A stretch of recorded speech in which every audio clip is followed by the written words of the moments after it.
Rome moved water for 1 million people on gravity alone. No pumps, no engines, 100 miles of obedient slope. But gravity doesn't audit itself. Pipes got tapped illegally. Outlets were recalibrated by hand. The empire's most impressive machine ran on measurement, not magic. An accounting problem wearing the mask of an engineering marvel. Sextus Julius Frontinus, writing as Rome's water commissioner around 97 CE, declared the city's aqueducts more impressive than the pyramids of Egypt and the celebrated monuments of the Greeks. He was not boasting about arches. He was boasting about a ledger. The subject here is the city of Rome, 1st through 3rd century CE, not the empire's provincial aqueducts, but the urban distribution system feeding a population of several 100,000 within the city itself. Water drawn from Anio Valley rivers and Alban Hill springs, carried by gravity along masonry conduits to the city below. Frontinus's commissionership under the Emperor Nerva around 97 CE is the documentary anchor, because Frontinus wrote it down in a treatise we still have, called De Aqueductu. When Frontinus took up his post as curator aquarum, he walked the channels with surveying records in hand. What he found was a gap between the official ledger and physical reality. Fraudulent tappings and uncalibrated outlet pipes were quietly stealing the city's water before it reached the public basins. The exact volume taken by illegal siphoning and bribery is not in the record. What the scene gives us is not a triumphant engineer surveying his masterwork. It is bureaucrat confronting the difference between what the record claimed and what the channels actually delivered. The mechanism ran like this. Upland springs and rivers were captured at source and fed into masonry conduits running at a near imperceptible continuous gradient toward the city. Gravity doing the work across hill country, mostly underground, arcaded only where valleys demanded it. On arrival, water passed through Castella Divisoria, settling tanks that split flow through calibrated bronze outlet pipes, each pipe measured in units called Quinaria, into 3 legally distinct categories: public fountains and basins, public buildings and baths, and private connections held only by Imperial grant. Daily maintenance, clearing calcium deposits, enforcing authorized connections, repairing fractures, was performed by a workforce that administrative records allow historians to reconstruct as substantially imperial slaves. The system's output was not just water volume.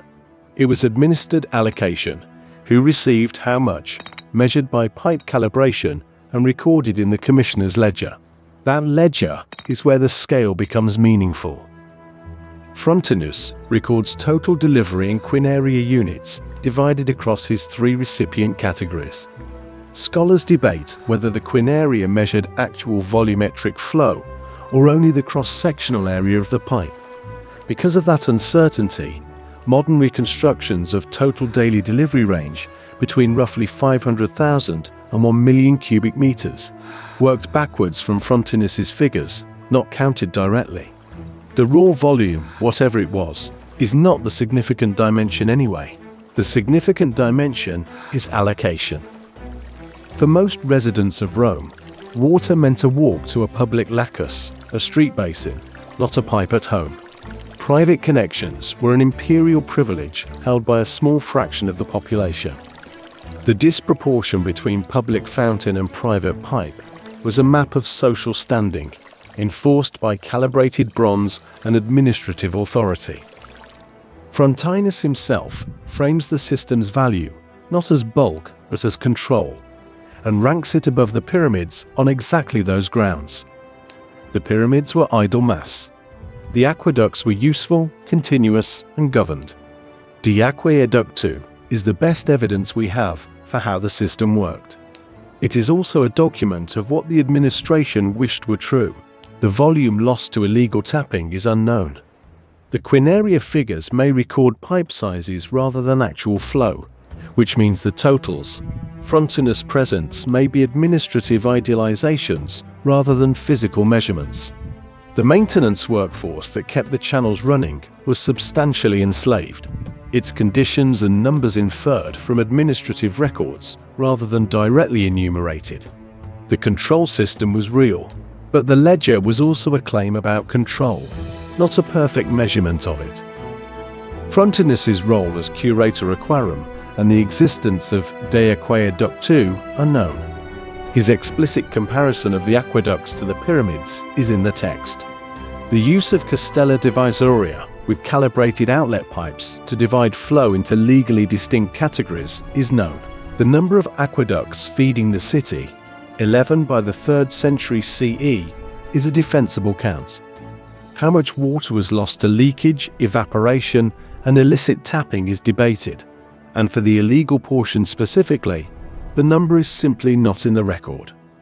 One thing also absent from the record: the story that the Aqua Virgo was named after a young maiden who showed soldiers its hidden spring. That is legend, not documentation. Frontinus's boast holds, but not for the reason the arches suggest. 11 aqueducts, gravity-fed across hill country, splitting flow through calibrated bronze pipes into legally assigned shares, maintained by a workforce reconstructed as substantially enslaved, and policed by a commissioner with administrative authority over who could tap the supply. The achievement was not the stone. It was the sustained, administered delivery, the ledger behind the channel. Rome could feed and water its people.